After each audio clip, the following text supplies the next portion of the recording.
ನಮಸ್ಕಾರ ಎಲ್ರಿಗೂ. ಇವತ್ತೊಂದು ನಾವು ಶೇರ್ನ ಅನಲೈಸಿಸ್ ಮಾಡೋಣ. ಅದು ಯಾವ್ದು ಸ್ಟಾಕ್ ಅಂದ್ರೆ ONGC ನಿಫ್ಟಿ 50 ಬರುವಂತ ಸ್ಟಾಕು. ಇದು ಆಯಿಲ್ ಅಂಡ್ ನ್ಯಾಚುರಲ್ ಗ್ಯಾಸ್ ಅಲ್ಲಿ ಬರುವಂತದ್ದು. ಇದು ಒಂದು PSU ಸ್ಟಾಕು. PSU ಅಂದ್ರೆ ಗೌರ್ಮೆಂಟ್ ಓನರ್ ಸ್ಟಾಕು. ಈ ಸ್ಟಾಕ್ ಬಂದ್ಬಿಟ್ಟು ನಮ್ಗೆ ಹೈಯಿಂದ ಕ್ಯಾಲ್ಕುಲೇಷನ್ ಮಾಡಿದ್ರೆ ಮೋರ್ ದೆನ್ 32% ಡೌನ್ ಆಗಿತ್ತು. 31% ಡೌನ್ ಆಗಿ higher high higher low higher high higher low ಮಾಡುತ್ತಾ ಸ್ಟಾಕು 32% ಡೌನ್ ಅಲ್ಲಿತ್ತು. 32% ಡೌನ್ ಅಲ್ಲಿತ್ತು. ಮತ್ತು ನಾವು ಈ ಸ್ಟಾಕ್ಗೆ ಎಂಟ್ರಿ ಲೆವೆಲ್ ಬಂದ್ಬಿಟ್ಟು 232. ನಾನು ಈ ಸ್ಟಾಕ್ಗೆ ಎಂಟ್ರಿ ಆಗಿದ್ದು 232 ಲೆವೆಲ್ಗೆ. ವಿತಿನ್ 3 ಟ್ರೇಡಿಂಗ್ ಡೇಸ್ ಅಲ್ಲೇ ನನಗೆ 11% ರಿಟರ್ನ್ಸ್ ಕೊಟ್ಟಿದೆ. ಎಷ್ಟು ಪರ್ಸೆಂಟ್ ಅಂದ್ರೆ 11% ರಿಟರ್ನ್ಸ್ ಕೊಟ್ಟಿದೆ ವಿತಿನ್ 3 ವರ್ಕಿಂಗ್ ಡೇಸ್ ಅಲ್ಲಿ. 11.36% ವರ್ಕಿಂಗ್ ಕೊಟ್ಟಿದೆ.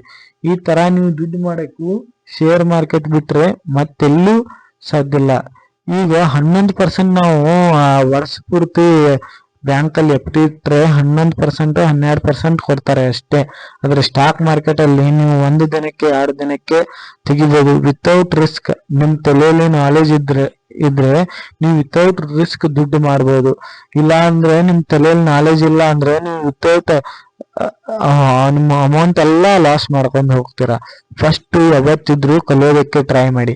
ಕಲಿತ್ರೆ ಮಾತ್ರ ದುಡ್ಡು ಬರಕ್ ಸಾಧ್ಯ. ಕಲಿಲ್ಲ ಅಂದ್ರೆ ಯಾವತ್ತೂ ದುಡ್ಡು ಬರಲ್ಲ. ಈ ತರ ನಾವು ಅನಲೈಸಿಸ್ ಮಾಡಕ್ಕೆ 4 ರಿಂದ 5 ವರ್ಷ ಕಷ್ಟಪಟ್ಟು ಈ ತರ ಅನಲೈಸಿಸ್ ಮಾಡ್ತಾ ಇದ್ದೀವಿ. ಸ್ಟಾರ್ಟಿಂಗ್ ಡೇಸ್ ಅಲ್ಲಿ ಯಾವತ್ತು ದುಡ್ಡಿನ ಹಿಂದೆ ಬೀಳ್ಬೇಡಿ, ಕಲಿಯೋದಕ್ಕೆ ಟ್ರೈ ಮಾಡಿ. ನಮ್ಮ ಗುರುಗಳು ಯಾವತ್ತೂ ಹೇಳೋದು ಕಲೀರಿ ಅಂತ. ಅದಕ್ಕೆ ನೀವು ಉದ್ಧಾರ ಆಗಲ್ಲ ಅಂತ. ಕಲೀಲಿಲ್ಲ ಬರೀ ದುಡ್ಡಿಂದ ಬಿದ್ರೆ ನೀವು ಯಾವತ್ತೂ ಉದ್ಧಾರ ಆಗಲ್ಲ. ಫಸ್ಟ್ ಶೇರ್ ಮಾರ್ಕೆಟ್ ಅನ್ನೋದು ಏನಂತ ತಿಳ್ಕೊಳ್ಳಿ. 1 ವರ್ಷ ತಿಳ್ಕೊಳ್ಳಿ. ಆರಾಮ್ಸೆ ತಿಳ್ಕೊಂಡು ಹೆಂಗ್ ವರ್ಕ್ ಆಗುತ್ತೆ, ಏನಾಗುತ್ತೆ, ಏನೇನಿದೆ ಇದರಲ್ಲಿ ಎಲ್ಲಾನು ತಿಳ್ಕೊಳ್ಳಿ. ಆಮೇಲೆ ಫಸ್ಟ್ ಸ್ಟಾರ್ಟಿಂಗ್ ಡೇಸ್ ಅಲ್ಲಿ ಟ್ರೇಡಿಂಗ್ ಮಾಡಕ್ ಹೋಗಬೇಡಿ. ಇನ್ವೆಸ್ಟ್ಮೆಂಟ್ ಇಂದ ಜರ್ನಿ ಸ್ಟಾರ್ಟ್ ಮಾಡಿ. ನಿಮ್ ತಲೆಯಲ್ಲಿ ನಾಲೆಜ್ ಬಂದ್ಮೇಲೆ ನೀವು ಟ್ರೇಡಿಂಗ್ ಆದ್ರೂ ಮಾಡಿ, ಇನ್ವೆಸ್ಟ್ಮೆಂಟ್ ಮಾಡಿ, ಸ್ವಿಂಗ್ ಟ್ರೇಡಿಂಗ್ ಮಾಡಿ. ಬಹಳ ಆಪ್ಷನ್ ಇದೆ ಮಾರ್ಕೆಟ್ ಅಲ್ಲಿ. ದೊಡ್ಡ ತಿಮಿಂಗಿಲಗಳಿರುತ್ತೆ, ನಿಮ್ಮನ್ನ ನುಂಗೇ ಬಿಡುತ್ತೆ. ಕೆಲವೊಂದಿಷ್ಟು ಜನ ಮಾರ್ಕೆಟ್ ಹೈ ಹೋಗೋ ಮುಂದೆ ಎಲ್ರೂ ಬರ್ತಾರೆ, ಮಾರ್ಕೆಟ್ ಬೀಳುವಾಗ ಯಾರೂ ಬರಲ್ಲ. ಯಾಕಂದ್ರೆ ಮಾರ್ಕೆಟ್ ಅದೇ ತರ ನಿಮ್ಮನ್ನ ಫಸ್ಟ್ ಪ್ರಾಫಿಟ್ ಮಾಡಕ್ ಬಿಡುತ್ತೆ. ಆಮೇಲೆ ನಿಮ್ ಮಾಡಿರೋ ಪ್ರಾಫಿಟ್ 3 ರಿಂದ 4 ಪಟ್ಟು ನಿಮ್ ಕಡೆ ಇಸ್ಕೊಂಡ್ಬಿಡುತ್ತೆ. ಯಾವತ್ತು ನಾನು ಒಂದ್ ಮಾತು ಹೇಳೋದು, ಮಾರ್ಕೆಟ್ ಅಲ್ಲಿ ನೀವು ಏನ್ ಮಾಡ್ತಿರೋ ಬಿಡ್ತಿರೋ ಪರವಾಗಿಲ್ಲ, ಆದ್ರೆ ನಿಮ್ ಕಷ್ಟಪಟ್ಟು ದುಡಿದಿರೋ ದುಡ್ಡನ್ನ ಮಾತ್ರ ಲಾಸ್ ಮಾಡ್ಕೊಳಕ್ ಹೋಗ್ಬೇಡಿ. ನಿಮ್ಗೆ ಏನು ಗೊತ್ತಿಲ್ಲ ಅಂದ್ರೂ ಫಸ್ಟ್ ಯಾವ್ದಾರ ಒಂದು ಚೆನ್ನಾಗಿರೋ ಅಕಾಡೆಮಿಗೆ ಹೋಗಿ ಕಲ್ತ್ಕೊಳ್ಳಿ, ಆಮೇಲೆ ಸ್ಟಾರ್ಟ್ ಮಾಡಿ. ನೀವು ಜನಗಳು ಹೆಂಗಂದ್ರೆ 10 ಲಕ್ಷ ಲಾಸ್ ಮಾಡ್ಕೊಳಕ್ ರೆಡಿ ಇರ್ತೀರ. ಒಂದ್ ಅಕಾಡೆಮಿಗೆ ಹೋಗಿ 5,000 10,000 ಫೀಸ್ ಕೊಟ್ಟು ಕಲಿಯಕ್ ರೆಡಿ ಇರಲ್ಲ.